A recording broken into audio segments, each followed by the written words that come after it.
నా పర్సనల్ అటాక్కి నేను ఎప్పుడు కూడా వాళ్ళను ఇంతవరకు పేరు పెట్టి పిలవలేదు, మాట్లాడలేదు. ఫస్ట్ టైం చెప్తున్నా నేను. ఎందుకోసం చెప్తున్నా? కేసీఆర్ గారికి ఈ వయసులో సిబిఐ ఎంక్వైరీ ఏందండి? ఎందుకోసం ఆ కర్మ పట్టింది? ఎందుకు భరించాలి? ఇటువంటి వాళ్ళని చూస్తూ ఎందుకోసం ప్రొటెక్ట్ చేసుకోవాలి? బీఆర్ఎస్ పార్టీ తమ్ముల కోపం రావచ్చు, కానీ వాస్తవాలు చేదుగున్నా అప్పుడప్పుడు మాట్లాడుకుంటేనే, మందు తీసుకుంటేనే ఆరోగ్యం మంచిగా అవుతుంది. ఇట్లా చెప్పుకుంటూ పోతే చాలా చాలా అంశాలు ఉన్నాయి. వాటన్నిటి జోలికి నేను పోదలుచుకోలేదు. కానీ కేసీఆర్ గారు హిమాలయ పర్వతం అంత ఎత్తు లాంటి పర్సనాలిటీ ఆయనది. ఆయనను చేయబెట్టి చూపించి అవినీతి అని అంటే నిజంగా చాలా బాధ అవుతా ఉన్నది. ఎందుకంటే నా పెళ్ళప్పుడు నా పెళ్లి చేయడానికి కూడా ఇబ్బంది పడ్డటువంటి వ్యక్తి ఆయన. రాజకీయాలలో 40-50 ఏళ్ళు ఉంటే కూడా ఆస్తులు సంపాదించుకోలే కేసీఆర్ గారు. అనేక మంది అలా మాట్లాడుతుంటారు, చాలా మాటలు మాట్లాడుతుంటారు. కానీ నాకు తెలుసు, నేను దగ్గరుండి ఆర్థిక పరిస్థితి చూసిన కాబట్టి ఎన్నడూ ఆయనకు ఆశ లేదు. అటువంటి మనిషిని పట్టుకొని సిబిఐ ఎంక్వైరీ ఇస్తాం, ఇదేస్తాం, అదేస్తాం. ఎవరు కారణం దీనికి అంతటికి? ఈ చేతగాని కాంగ్రెస్ ప్రభుత్వం. మీ ఏసీబీ వాళ్ళు పోయి కాళేశ్వరంలో పనిచేసిన 3 ఇంజనీర్లను పట్టుకుంటే ఒక్కొక్క ఇంజనీర్ దగ్గర 100 కోట్ల ఆస్తులు వెళ్తే మీకెందుకు ఎంక్వైరీ చేసే దమ్ము లేదు? వాళ్ళు వెనకాల ఎవరున్నారో ఎందుకు ఎంక్వైరీ చేస్తలేరు? ఖచ్చితంగా నేను ఇవాళ చెప్తా ఉన్నా, హరీష్ రావు గారు వెనుక, సంతోష్ రావు గారు వెనుక రేవంత్ రెడ్డి గారు ఉన్నారు. వాళ్ళని ఖచ్చితంగా కాపాడతారు అన్ని విషయాలను. వాళ్ళని ఏమనరు, వాళ్ళ గురించి ఏం మాట్లాడరు. బాణం ఎంతసేపు కేసీఆర్ గారి మీద ఉంటుంది. కేసీఆర్ గారిని మాట్లాడాలి, కేసీఆర్ గారిని బదనాం చేయాలి. కానీ దగ్గరుండి ఈ అవినీతి అనకొండలు బీఆర్ఎస్ పార్టీని ఏదైతే డిస్టర్బ్ చేసిండ్రో వాళ్ళని మాత్రం ఏమనరు. ఈ ఇంటర్నల్ అండర్స్టాండింగ్ అనేది ఎక్స్పోజ్ కావాలి. రేపటి నుంచి నేను ఛాలెంజ్ చేసి చెప్తున్నా కదా, రేపటి నుంచి ఏం మాట్లాడతారు తెలుసా? ఈ మొత్తం బ్యాచ్లన్నిటికీ సోషల్ మీడియా బ్యాచ్లు ఉన్నాయి. వీళ్ళందరికీ బాగా చాలా చాలా బ్యాచ్లు ఉన్నాయి. వాళ్ళంతా రేపటి నుంచి ఏమంటారు? నన్ను ఒకళ్ళు బీజేపీ ఆపరేట్ చేస్తుందంటారు, ఒకళ్ళు కాంగ్రెస్ ఆపరేట్ చేస్తుందంటారు, ఒకళ్ళు రేవంత్ రెడ్డి చెప్తే మాట్లాడుతుందంటారు, ఇంకోళ్ళు బండి సంజయ్ చెప్తే మాట్లాడుతుందంటారు. ఖబర్దార్ బిడ్డ, నేను ఎవరు చెప్తే ఆడేటటువంటి తోలుబొమ్మని కాదు. నాది నాది నాది నాది కేసీఆర్ బ్లడ్, నాది తెలంగాణ బ్లడ్. ఇండిపెండెంట్గా నేను అనుకున్న విషయాన్ని చెప్తున్నాను. దానికి పొలిటికల్గా ఇబ్బంది అయినా, కష్టమైనా, నష్టమైనా నేనే భరిస్తా. కానీ దేవుళ్ళ లాంటి మా నాన్నను ఇవాళ సిబిఐ ఎంక్వైరీ చేసిండ్రంటే కడుపు రగులుకపోతా ఉంది ఒక బిడ్డగా. అందుకే చెప్తున్నా, ఇన్ని రోజులు చెప్పలే. ఆ మధ్యలో పోయినసారి నా కొడుకు గ్రాడ్యుయేట్ అయినప్పుడు వచ్చినప్పుడు నేను మా నాన్నకు రాసుకున్న లెటర్ లీక్ చేస్తే కూడా ఆ 70, 80, 90 రోజుల నాకు నరకం చూపిస్తున్నారు. ప్రతిరోజు సోషల్ మీడియాలో ఇష్టం వచ్చినట్టు రాపిస్తున్నారు. ఎప్పుడు వీళ్ళ పేర్లు తీసుకోలే, ఇష్టం వచ్చినట్టు ప్రెస్ వాళ్ళకు మాట్లాడుతూ చాలా విషయాలు చెప్తున్నారు. ఎప్పుడు వాళ్ళ పేర్లు తీసుకోలే. ఇలా తీసుకుంటున్నా, ఎందుకంటే విషయం నాది కాదు. ఇది తెలంగాణ పరువు ప్రతిష్టకు సంబంధించిన విషయం.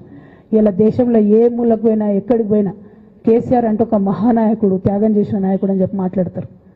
రేపటి నుంచి ఏం మాట్లాడతారు? సిబిఐ ఎంక్వైరీ చేస్తే ఏం మాట్లాడతారు? కేసీఆర్ అంటే సిబిఐ కేసు అంటారు. మా నాన్న పరువు పోతే నాకా బాధ, మీకా? మీకు పైసలు కావాలి కదా, మీకు పేరుతోనేం పని? ఇంకా కూడా ఈ విషయాలు అర్థం చేసుకోకుండా, ఇంకా కూడా ఇటువంటి వ్యక్తుల్ని దూరం పెట్టుకోకుండా ఉంటే ఇక కేసీఆర్ గారి మీద సిబిఐ కేసు వేసేటటువంటి స్థాయికి వచ్చినాక ఏం పార్టీ ఉంటేంది పోతే. బీఆర్ఎస్ పార్టీ నాయకులు నన్ను తిట్టుకున్నా సరే, లోకల్ బాడీ ఎన్నికలలో నాకు నష్టం జరుగుతుంది అనుకున్నా సరే, మా నాన్న మీద సిబిఐ ఎంక్వైరీ పడ్డాక ఏముంది, తొక్కల ఎలక్షన్ ఒకటి గెలుస్తారు, ఒకటి ఓడిపోతారు. అసలు ఓడిపోయే పరిస్థితి ఎట్లా వచ్చింది? ఇటువంటి దుర్మార్గుల వల్ల కాదా వచ్చింది? ఆలోచన చేసుకోవాలి కదా. అంటే నా దగ్గర పైసలు ఉన్నాయి, టీవీలు ఉన్నాయి, సోషల్ మీడియాలు ఉన్నాయి, ఏటు పడతాటు మాట్లాడతామంటే తోలు తీస్తాం చెప్తున్నా నేను. గీత గీసుకుంటాం బిడ్డ. మీరు ఒక్క కమెంట్ పెడితే మేము 10 చేస్తాం. ఏది పడితే అది మాట్లాడచ్చు సోషల్ మీడియాలో అనుకుంటూ చూసుకుంటూ ఊరుకుంటున్నా.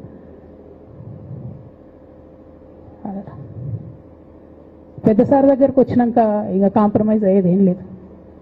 ఘోష్ కమిషన్ వేసిన రోజే నేను చెప్పిన, ఎందుకు రియాక్ట్ కాలేదు పార్టీ అని అడిగిన ఆ రోజునే. నిన్న సిబిఐ ఎంక్వైరీ చేస్తున్నా అని రేవంత్ రెడ్డి గారు అసెంబ్లీలో చెప్తే తెలంగాణ బంద్ కాలియద్దా, బగ్గుమనొద్దా తెలంగాణ? ఎట్లా మాట్లాడతారు? నిజంగానే మనిషి అవినీతి అయితే, నిజంగానే మనిషి డబ్బులు తినోడైతే వేరు మాట. ఆయనకు తిండి మీద కూడా ధ్యాస ఉండదా బాబు? తెలంగాణ తెలంగాణ అదే పిచ్చి. అట్లాంటి మనిషిని పట్టుకొని ఇవాళ ఏది పడితే అది మాట్లాడితే కూడా రియాక్ట్ కాకపోవడం చాలా దారుణం, చాలా చాలా దారుణం. నేను దీన్ని తీవ్రంగా ఖండిస్తున్నా.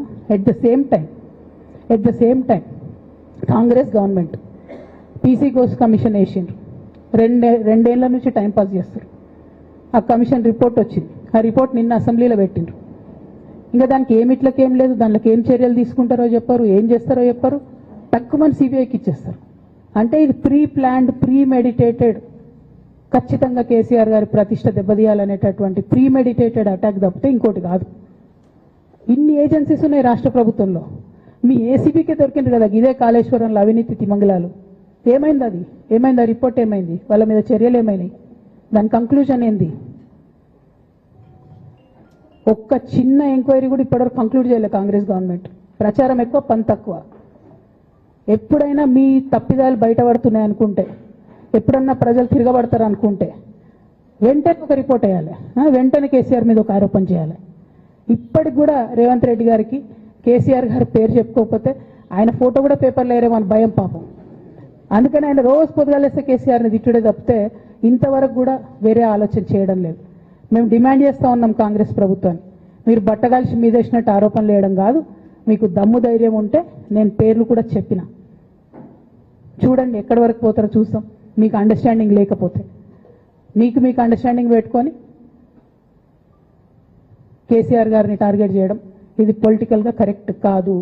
మన రాష్ట్రంలో ఇటువంటి వాతావరణం ఇదివరకు లేకుండే, రేపు పొద్దున కూడా ఉండొద్దని చెప్పి నేను కోరుతాను. కాంగ్రెస్ ప్రభుత్వం కేవలం కాళేశ్వరం విషయమే కాదు, బీసీల విషయంలో ఎంతగా మోసం చేస్తున్నారు. ఫస్ట్ ఏమో బిల్లు పెడతారు, మేమందరం లొల్లి పెడితే టైంపాస్ చేసి 1.5 years తర్వాత బిల్లు పెట్టిరు. బిల్లు పెడితే కనీసం గవర్నర్ దగ్గర పోరు, కనీసం రాష్ట్రపతి దగ్గర పోరు, ప్రధానమంత్రి దగ్గర పోరు,